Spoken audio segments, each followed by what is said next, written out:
an Oromoodhaaf maaliif akkan qabsaa'u beektu isinitti himu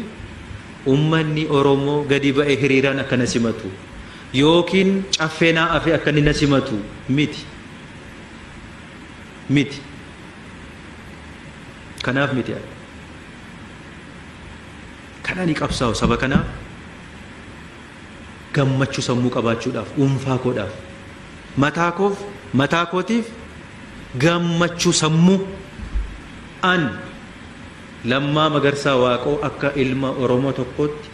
lafa kanarratti dhaladhee saba kanaaf maalan hojjedhee darbe dhaladheen jiraadheen darbe moo akka ilma namaatti saba ofiif maatii koof maalan hojjedhee darbe jedhee gaafan aanumti deebisee of gaafat ofii koof deebii laachuudhaaf sammuu koof.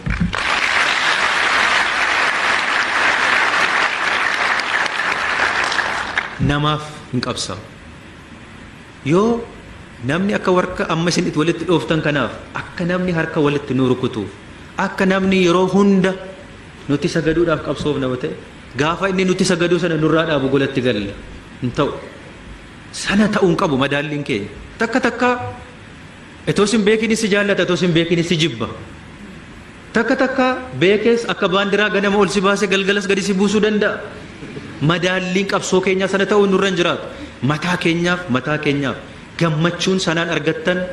mileenara taataniin argattan qabeenya mileenara taataniin argattan dhugaan isinitti namaan of madaaluun qabu eenyummaa keenyaan yoo of bar sanaaf jedheetan qabsaa'aadhaan malee mindaa argannuun faayidaa argannuun nama nu duuba goree nu faarsuun yoo ta'e gatiin qabu qabsoo keessaa mee qabsoo ilaala maal ammasiin faayidaan isin argattan birriin kudhan namni hirameefii jira kaleessa waan qabsaa'eef birrii 100 miti hin jiru faayidaan qabsoo keessaa argamu maali gammachuu sammuuti